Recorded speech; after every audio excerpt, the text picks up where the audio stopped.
গর্তের মধ্যে ওটা কি ঢুকতেছে? এটা তো মনে হচ্ছে একটা সাপ, লঠি দিয়ে গুতিয়ে দেখি তো। বাবা সাপ সাপ। আরে ঋতু আমি, কি হয়েছে? গর্তের মধ্যে একটা সাপ ঢুকেছে। কি কোথায়? কই আমাকে একটু দেখতে দাও। আরে না না এভাবে হবে না, দাঁড়াও কোদালটা নিয়ে আসছি। দিয়ে মাটিগুলো সরিয়ে ফেলি। তুমি ভুল দেখেছো, সাপটা তো কোথাও দেখতেই পাওয়া যাচ্ছে না। ওইদিকে একটা কিসের শব্দ আসছে। আরে ঋতু এদিকে আসো, দেখো একটা হাঁস পেয়েছি, সাথে অনেকগুলো ডিমও আছে।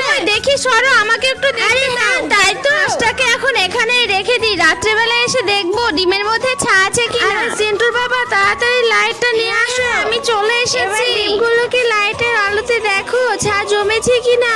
আরে চিন্টুর মা এই যে দেখো, ডিমগুলোতে ছা জমে গেছে, কালকের মধ্যেই ফুটে যাবে। তাই তো ডিমগুলোকে সাবধানে রেখে দাও, নেটটা দিয়ে চারি সাইডটা ঘিরে দিই। হায় আল্লাহ, গর্ত থেকে যেন একটা কিসের আওয়াজ আসছে। চলো চলো গিয়ে দেখি। ওরে আল্লাহ রে, ছাগুলো তো বেরিয়ে পড়েছে। এই যে দেখো কত কিউট লাগছে। চলো চলো এগুলোকে আমরা বাড়ি নিয়ে গিয়ে পুরনো হাঁসের ঘরটাতে রেখে দিই। তোমাদের বাড়িতে কি হাঁস আছে?